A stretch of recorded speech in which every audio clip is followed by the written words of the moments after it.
Good morning, everyone. Today we are going to start with the webinar series on the law because over here the guidance of the law students, the fresher or advocates is more important. We are from scoreachievers.com. The scoreachievers.com is India's leading educational website. We are providing so much professional and academic courses also. In collaboration with the Sandesh College of Law, Mumbai, we are organizing this law webinar series. In this series, every week we are going to call one of the expert, those who are working in the corporate sector or those who are the practicing advocate, the judges from the High Court of Mumbai, the judges from the Supreme Court of India are going to come over here and they are going to guide everyone regarding this law field.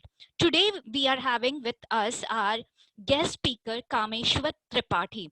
He is working as the manager in the legal department of HDFC Life Insurance. Mr. Kameshwar Tripathi has completed his BBA LLB honors from reputed National Law University.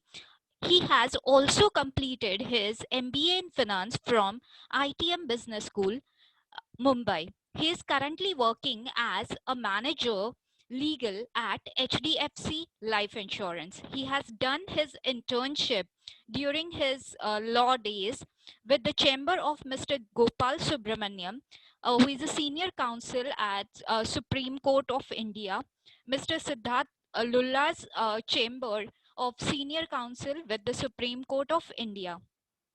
Very welcome to the Kameshwar Tripathi. Now over to you and you can start guiding our students. Hello everyone. So uh, first I would like to say a good morning to you all. I hope everyone is safe and sound at their respective places, and everyone's health is fine right now during this troublesome period. So before as thank you, Savita ma'am.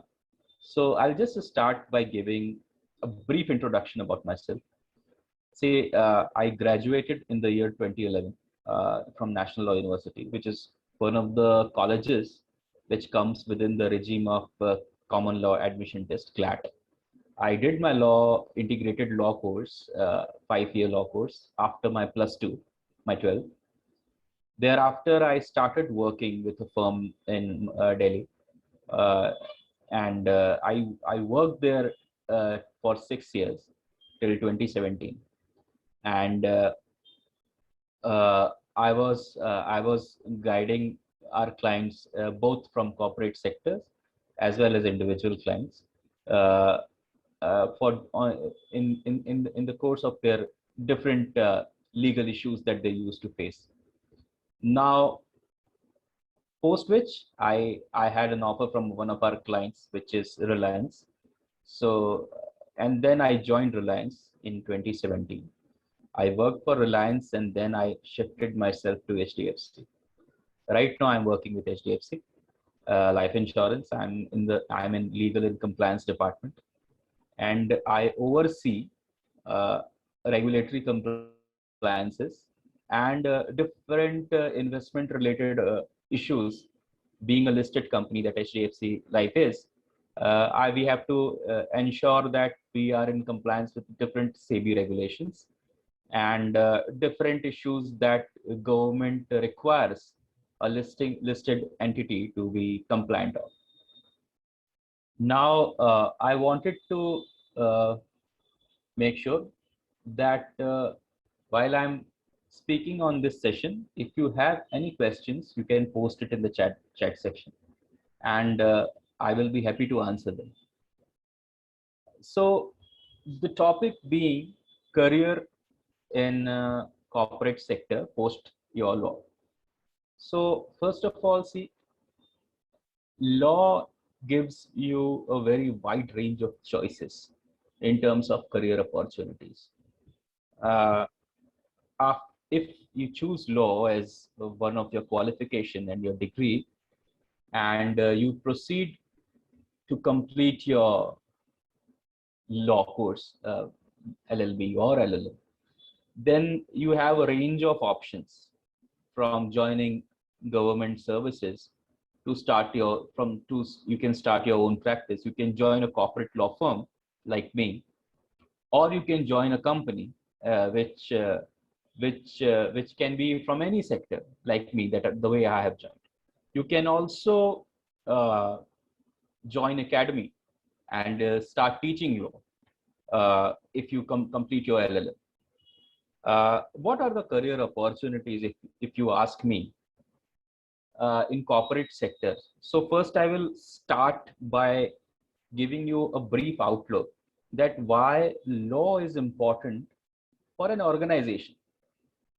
And one has to have, if you have a healthy turnover, it is important to have a legal department within your organization. A company in its formation requires to have a memorandum of association and article of association. It needs to be registered with the registrar of companies. Also, it has to conduct itself in a manner that is expected by the authorities. It has to file its tax returns in time. It has to ensure that the customers do not have grievances against the organization. It has to protect its legal interest while dealing with its partners. When I'm saying partners, what do I mean? An organization, while conducting its business, needs to have certain partnerships with other organizations. Generally, we refer it business to business. So this business to business or B2B partnerships are entered upon on an understanding that is recorded in writing. We call this understanding in general terms an agreement. Now, every organization has to be very careful while they are ensuring that they enter into an agreement with a partner organization. For example, if I tell you, a banking organization has to have a partnership with a particular company which has a technical expertise to provide a payment gateway services. Once we have to make an online payment, we need to swipe through our transaction through a payment gateway if we are doing an online or digital transaction. These payment gateway companies provide this technical expertise or functionality to different organizations.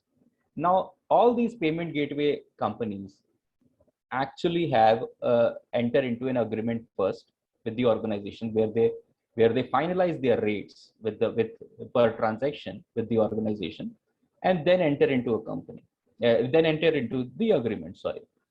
So this is just one example that I'm telling you. There are various other examples. And there are a range of legal issues that an organization has to face, as I told you right now. So it is pertinent for an organization to have a legal department. It is very vital for organizations' safety, and generally in corporate sector, legal department is considered to be the first line of defense that the organization has against any vulnerabilities, against any obstacles, against any claims that the company, unwanted claims that the company may face. Now, when we are again coming back to the topic, that is career opportunities. So, you know that post-law, when you are asked to join, or if at all you are joining an organization and not starting your practice, then what is important for you to understand? See, there is a section in law.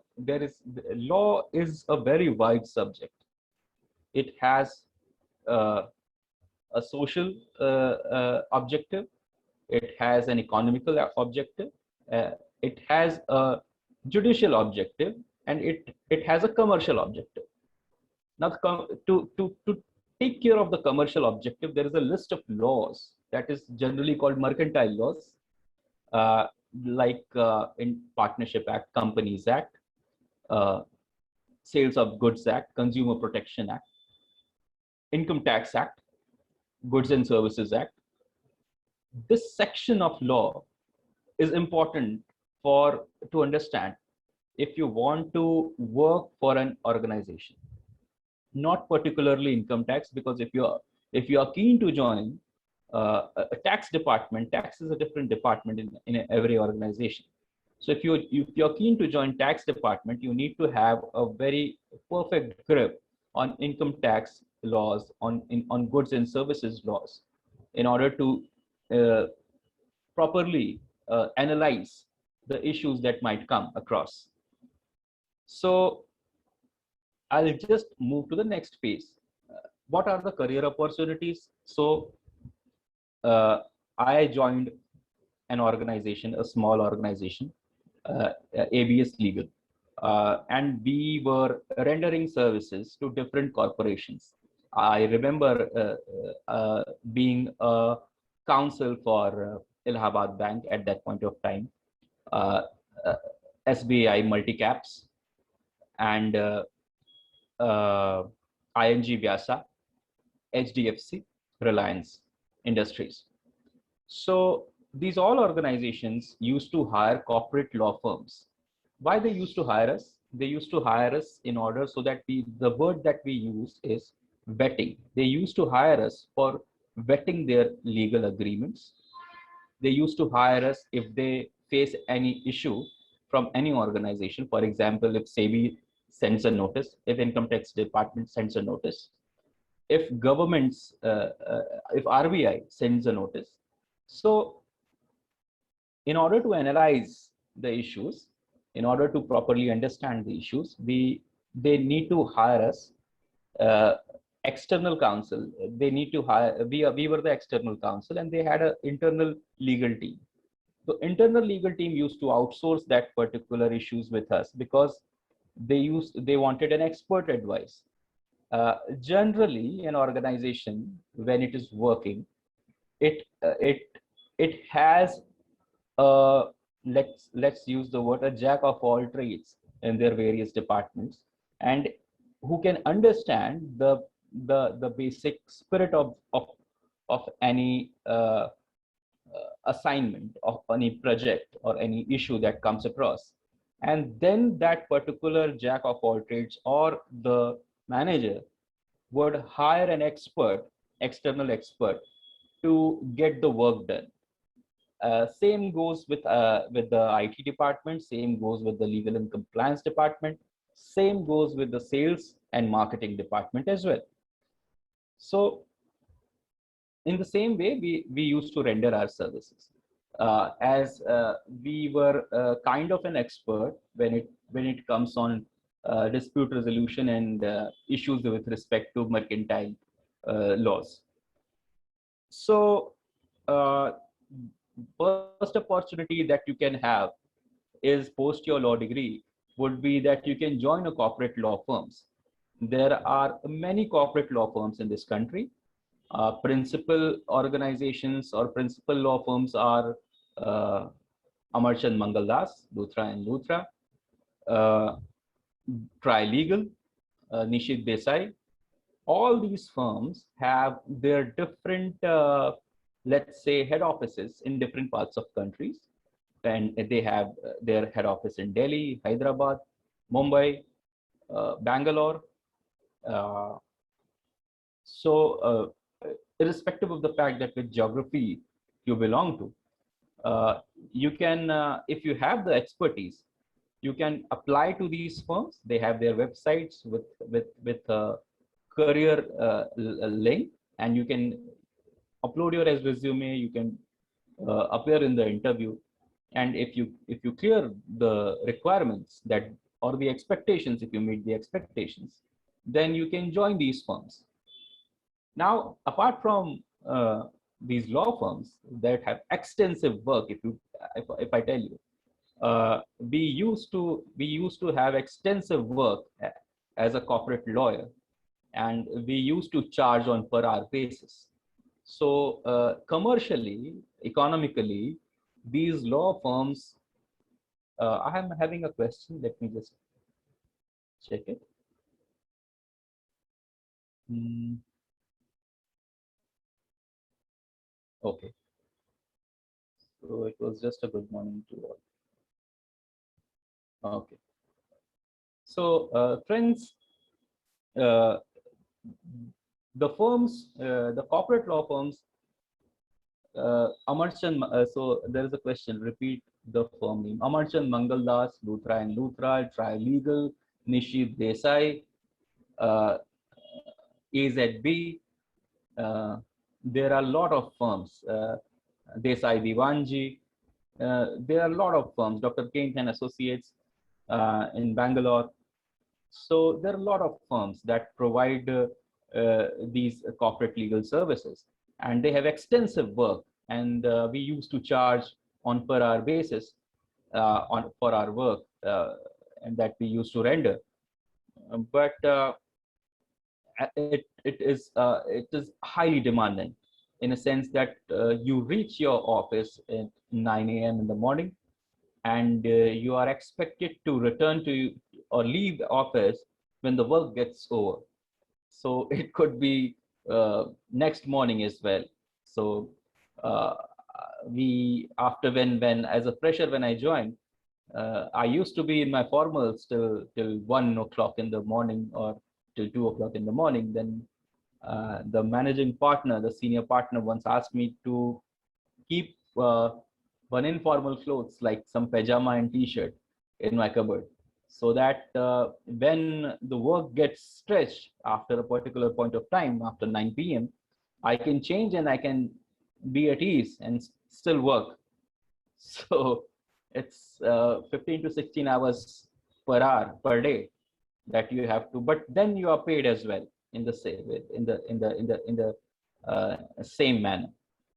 So and then if you want a little easy life, you can join different organizations as a legal executive. uh, First you join as a legal executive, then you become senior executive, then you become assistant manager, deputy manager, manager, senior manager. Then different organizations have different designations. Some have avps, or some have chief managers. So then from AVP, you can become VP. And then at some point of time in your career, if you are progressing with ease and with focus, and you have the integrity that is expected to have as a person, as a professional, then you may climb the ladder and become the legal head of the organization. And commercially, economically, it's a rewarding endeavor. And believe me that after a particular point of time, even the legal department, they are respected, and both in terms of remuneration that the company offers to them, and in terms of the treatment as a professional that the organization uh, take gives you. So uh, so this being one, you can join a corporate law firm, you can become a managers, or in an organization like me. uh, then at the same time, there are corporate departments in government also. So you can join government, but the government's corporate department, like Ministry of Corporate Affairs, they carry their ministerial exams and interviews, and you can appear them. You can join SEBI. You can join registrar of companies. Uh, you can join RBI, or any other bank. So there are so the third phase of this session is that I wanted to talk about is what are the different sectors, and how how joining one sector is different from joining another sector as a legal professional. Right now, I'm in a financial sector. I work with an insurance company. Previously, I had a stint with a bank as well. So mutual fund companies, insurance companies, banking companies, ICICI, HDFC, IDFC. Uh, these banks have their uh, uh, these banks carry banking business, like taking deposits, giving loans. Then there are insurance companies who provide you insurance cover in exchange of premium. Then there are mutual fund companies that take commission on your investments. So this is the financial sector that right now I'm working. But then there are other sectors as well. For example, you can join a digital marketing organization like Amazon, Flipkart. You can join a technical company, an IT company. For example, Infosys have its own legal department in Pune. You can join a KPO, and that is a knowledge process outsourcing firm that renders service to different clients across the world, and they have they have different base in base in different geographies in India, mostly in Hyderabad. Questlex is one, Pangea is another. Then there are companies like FMCG companies like Britannia. Uh, so different organization, they have different parameters or to hire a legal professional. What they look for as an ingredient is different. For example, an FMCG company would like to have your expertise, would expect an expertise in consumer protection, in weights and measures law, uh, in different compliances with respect to shops and establishment.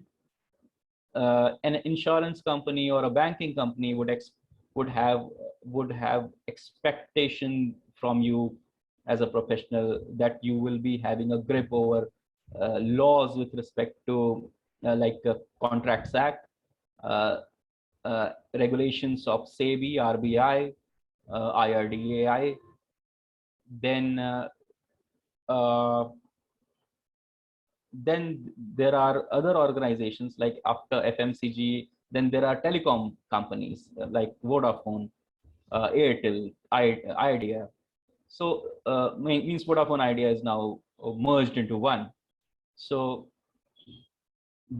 these organizations, like they expect that the the candidate shall have an expertise on dispute resolution, like managing litigations in court. When a suit is filed or a case is filed against the organization, they would expect that the candidate who is going to join us will have some expertise and experience in dealing with such kind of issues. They would have expertise on telecom related laws, and again shops and establishment and consumer protection also comes in the same breath. So as I told you that there are different, so if you are as a legal professional working with different organizations in different sectors, you will have a range of exposure and experience and knowledge in dealing with different kinds of uh, challenges that an organization and different organizations face. And your reading arc, your learning arc would be very wide. So you would have an expertise over different, and then in future you can start your own work by becoming a consultant to different firms. So see, there is no end to where the road goes. Sky is the limit, if to say so to speak. uh, this being one. Now I would also like to tell you that there is one field where a legal expertise is very important, and it is considered to be very critical for organization. It is considered to be utmost important, vital for an organization to, if an organization has this kind of legal professional, it is very easy for them to carry on its business and expand. Now, what I'm talking about is merger and acquisitions, M&A as it is called. Merger and acquisitions is a field in corporate law which gives an immense importance or immense opportunity to a legal professional. Why I say so? Because as I told you, Vodafone Idea merged. Initially, when this organization filed for merger with Competition Commission of India and uh, SEBI, uh, the application was rejected because they had some legal infirmity in its application. Thereafter, they appealed to Supreme Court, and Supreme Court upheld the decision that the merger cannot take place. Then they started taking the legal and compliance department's suggestion and advices seriously. They amended their application and their merger scheme, as it is called, and then it was again filed, and then it was allowed. Post which Vodafone and Idea became one single organization. Merger and acquisition is one such uh, aspect of corporate law that gives you a very, very wide exposure to different legal laws. As a as an M&A lawyer, you first of all you are priced very nicely. Your remuneration is very decent, very good. It is very important for the organization for its expansion purposes. It as a professional, it gives you a lot of satisfaction because then you are required to have knowledge, experience, and exposure to labor laws, to shops and establishment laws, to dispute resolution laws, uh, to sector specific laws, like if it is a telecom sector, then TRI; if it is insurance sector, then IRDA regulations and Insurance Act; if it is a banking sector, then Banking Regulation Act. Uh, so as an M&A lawyer, you have a very wide range of grip over different set of sectors, different set of laws, and it is very exhaustive and very challenging because it demands a lot of work and for a set period of time. You have to work very long hours, but then it is very rewarding, both in terms of knowledge and in terms of its economic value. So here I would take a pause and I would request the participant that if they have any questions, they can please post it in the chat section.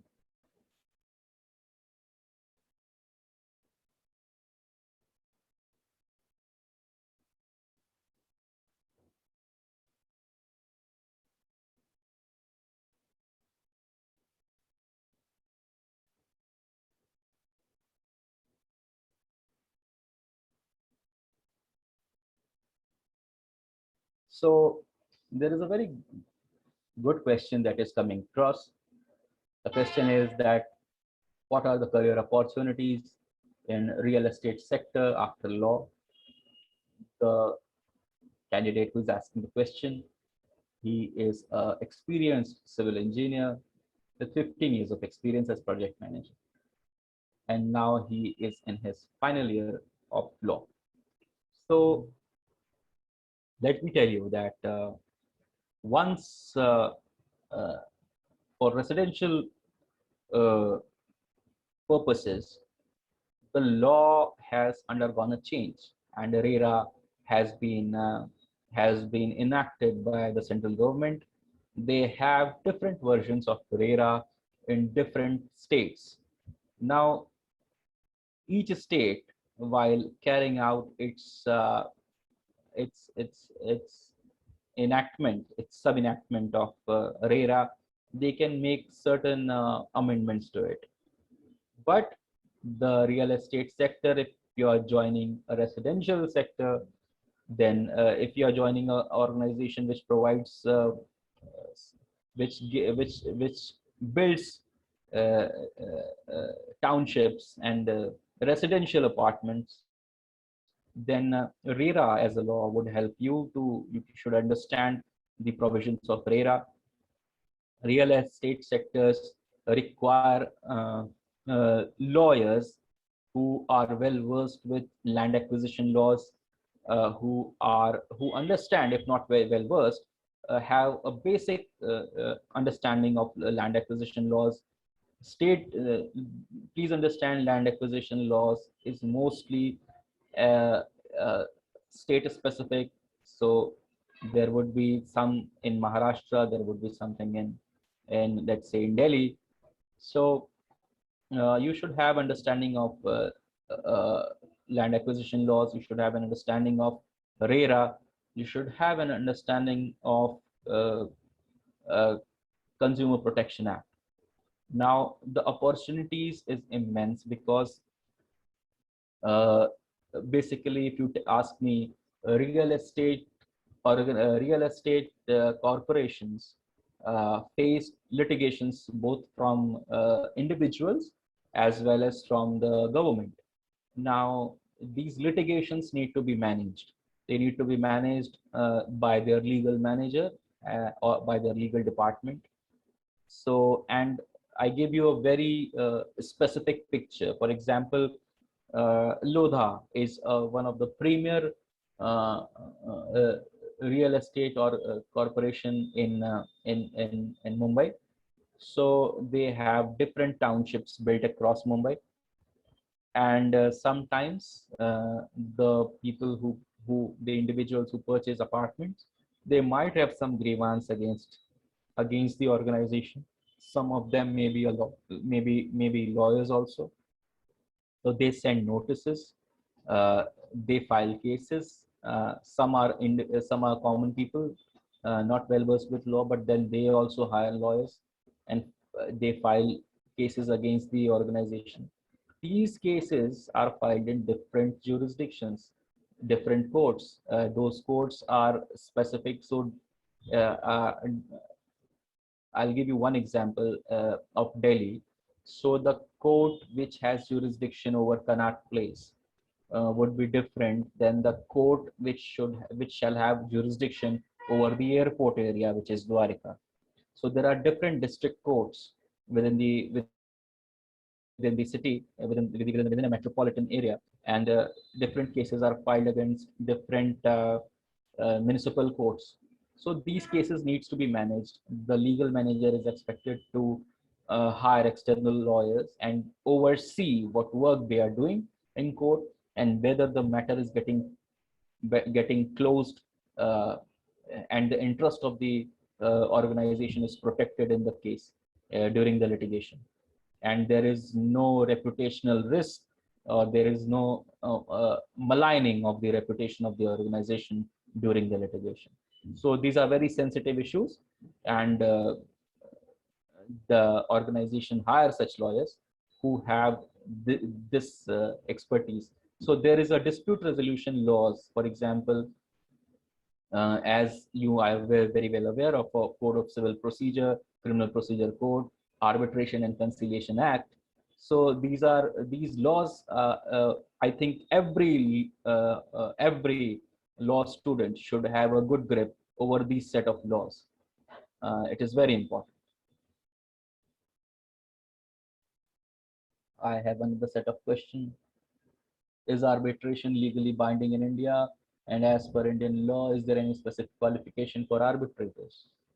So it's a very good question. Yes, arbitration is legally binding in India. There is an Arbitration and Conciliation Act 1996, which has been recently amended in 2018, I'm sorry.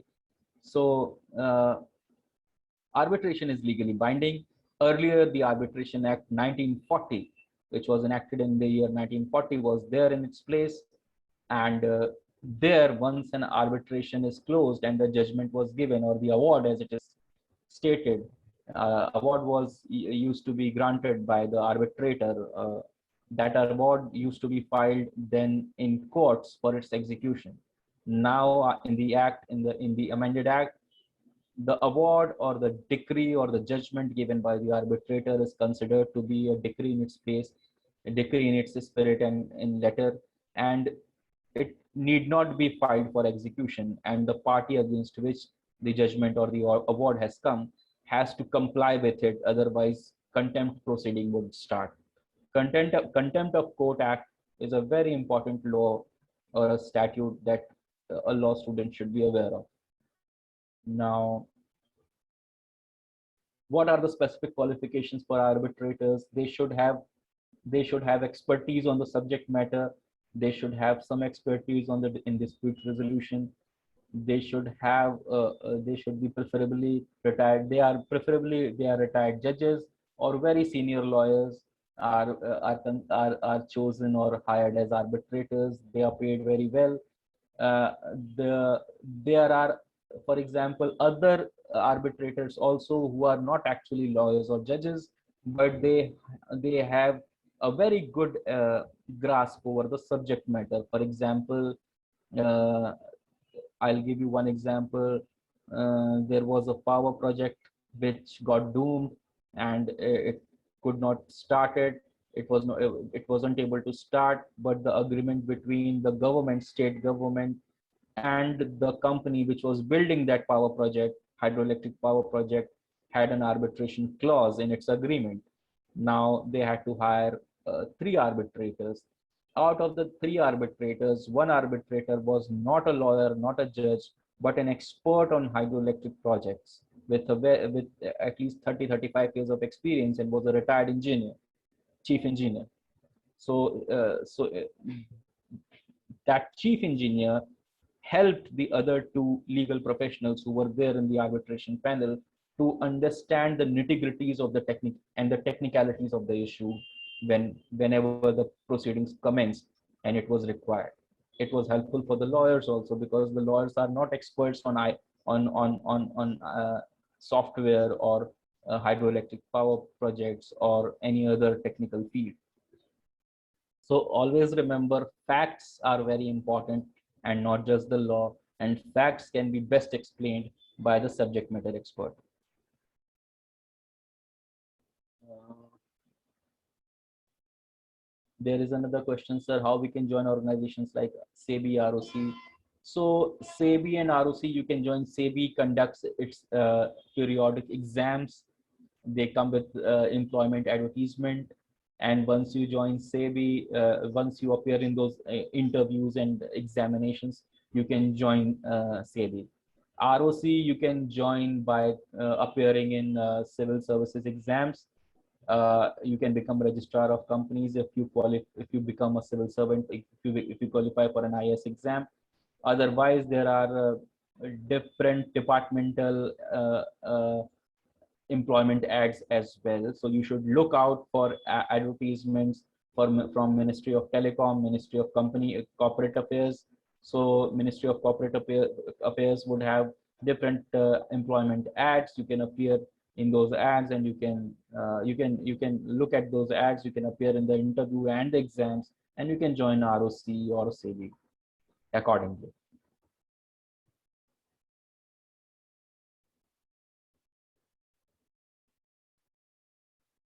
Okay, so uh, you can please tell us about special officer. What is a special officer? If you can be a little more specific, a special officer in what sense?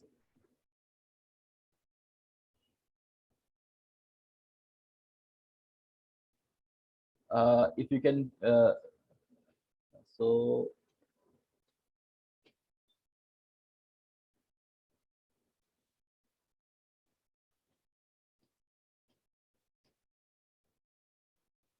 actually, I'm failing to understand the meaning of special officer. There are specialist officers in banks, in government banks, that they hire, and it is actually through an exam. But specialist officers are considered to be specialist officers. So they will hire for IT department, information technology department, they would hire a specialist officer. For the legal department, they would hire a specialist officer.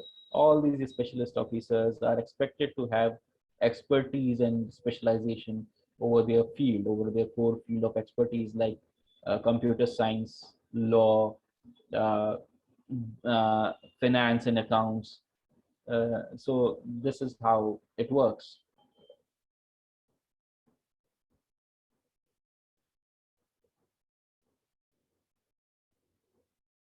So are there any other questions? You are free to ask. You are most welcome to ask or post questions in the chat section. I would be uh, more than happy to answer them. Can one pursue LLB through distance education? Uh, I think yes. I'm not well aware of this process, but I am sure there are methods now, especially in this pandemic, and that there are ways that you can pursue your legal education through distance mode or through digital mode. I think you should go through the website of SEBI, IGNOU, and look at the section for law. And you can also go through the website of private universities like Amity uh, or DY Patil or Mumbai University for that matter, and see if they are offering any distance education courses and if law is appearing as one of the options. But I'm sure law as a section or as a subject can be taught digitally and can be taught uh, through distance mode. So I think there are options there. Which subject one must have expertise if someone wants to work as corporate lawyer? See, corporate lawyer is not one specific. It's not. It's a collage of a lot of subjects.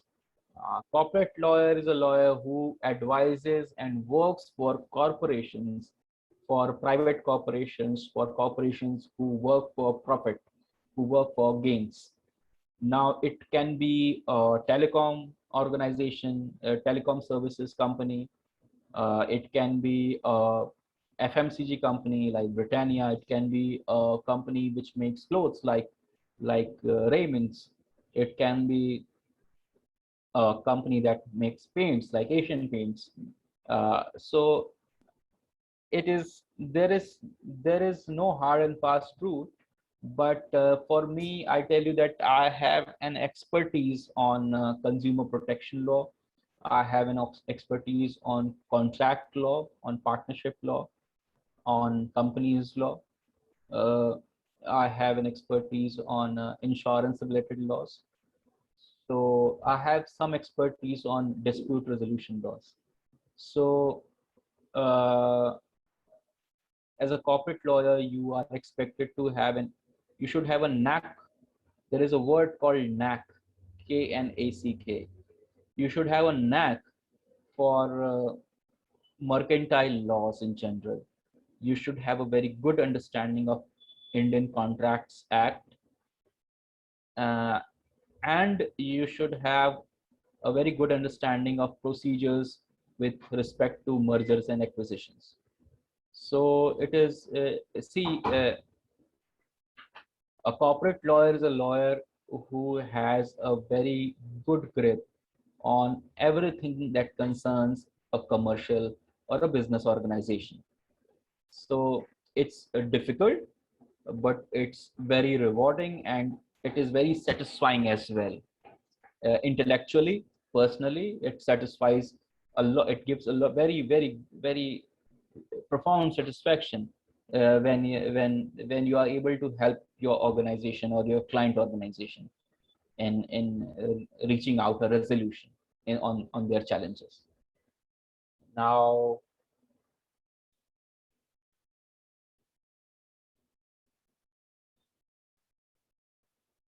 no, you should certainly. It is very important. So there is one question whether you should do internships while you are pursuing law. Believe me, it is very important. It is very important to have to do internships while you are doing law, because law is a practical course.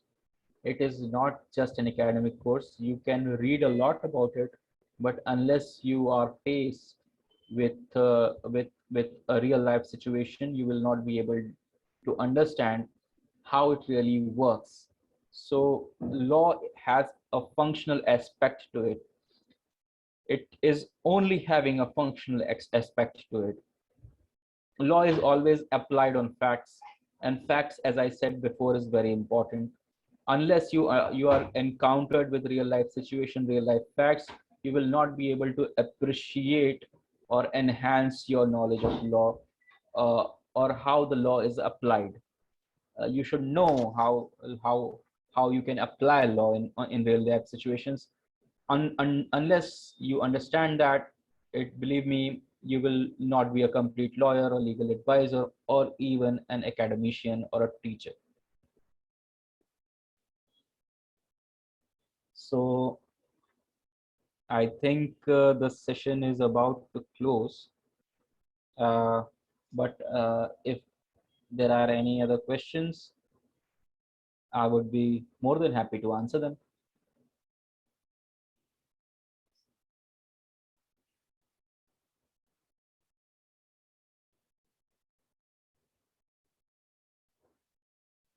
So salary structure, it varies. If I tell you, it varies from organization sector to sector, and it varies from firm to firm.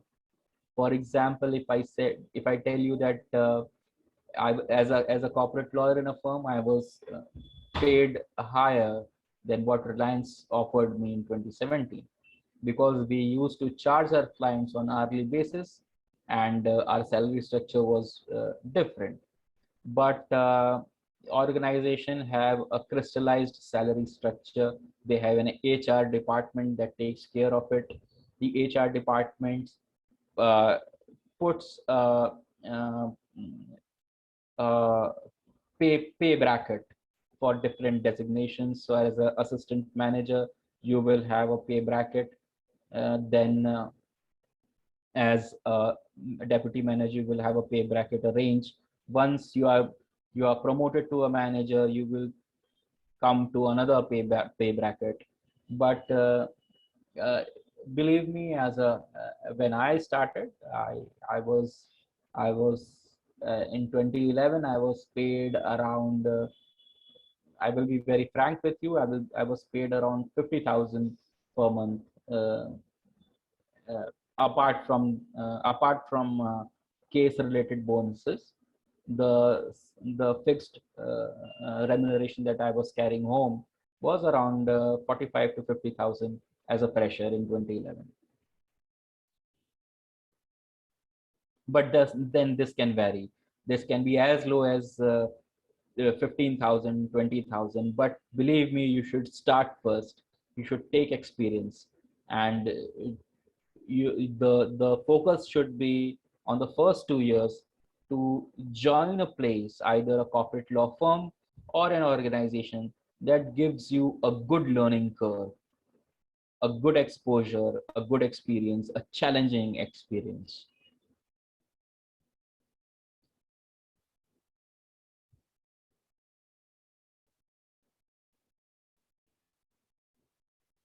If college is not giving placements, then how we can apply to corporate directly? So as I said, internships are very important. You should always do internships while you are doing your law. If the college is not helping you, you can help yourself by working as a trainee intern for different corporate legal firms or corporations. And if your work is good, they may hire you as an assistant manager or a senior executive or a legal executive. So you can start by doing internships, and please do internships during your law course. It is very rewarding. I have another question. Are there courses offered by stock market? Yes, they are helpful, but uh, if you understand, if you have done your law properly and you understand the basic nature of the difference between a stock, a share, a debenture, a bond, a different types of shares, convertible, non-convertible, equity, preferential. If your basics are correct, then those courses may give you a grip. Like I have done my MBA in finance, but actually it is more helpful in understanding the facts. For example, there is a department in a listed company that takes care of the investments that the organization makes. Now they may have a legal issue, but you will not be able to appreciate and understand their concern or their challenges if you do not understand the basic nature of investments, if you are not able to understand the basic nature of shares, the basic natures of debentures or bonds. So these courses are helpful in understanding the investment arena. If you understand the investment arena, if you understand the investment sector, then you will be able to take care of the queries or the issues that your client or your department in the company face while they are making investments or while they are receiving investments. How you can upgrade by reading good books on law, by reading memoirs from different lawyers, uh, by reading very sharply the regulations, the laws. You should do your internships, as I say again and again. You should spend more and more time in libraries or with books, and preferably, if possible, you should attend courts, and you should also read uh, for corporate law specifically. I'm telling, different legal disputes that Supreme Court hears and gives judgment on. So you should read judgments on different legal disputes that the two companies have. That you can please you should read uh, Reliance case, the case between Mukesh Ambani and Anil Ambani. You should read about the Vodafone tax case. You should read about SEBI related matters that reach out to Supreme Court. Supreme Court delivers a very detailed judgment. It's a very good literature, running in 20-25 pages or more than 200 pages at times. And you should if you read those judgments, you would understand the nitty-gritties of a corporation and the legal disputes or the legal issues that a company faces. It's a good read. It's an important read, and you should surf around on the website and uh, have a look at it. So I think it's 11:55. Uh, are there any questions?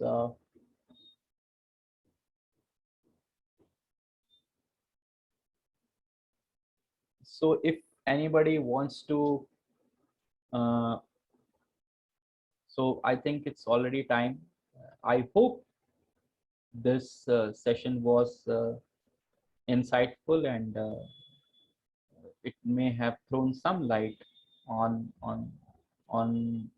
your understanding of career opportunities in corporate law, in or career opportunities in corporations post your law education. I think Yes, so indeed, it was a great session because our students had a few doubts and you have cleared all that doubts. Thank you so much for that. Everyone, those who are attending this webinar, every week we are going to conduct the webinar series on the law. We will communicate to you about our upcoming webinars also. Thank you, Mr. Kameshwar Tripathi, for this valuable guidance to our law students, because in this webinar today, the law faculties are also attending your webinar and we all are happy. Because you're guiding in a so practical manner. Thank you so much once again. Everyone, now you are requested, you can leave the meeting. Thank you. Thank you, everyone.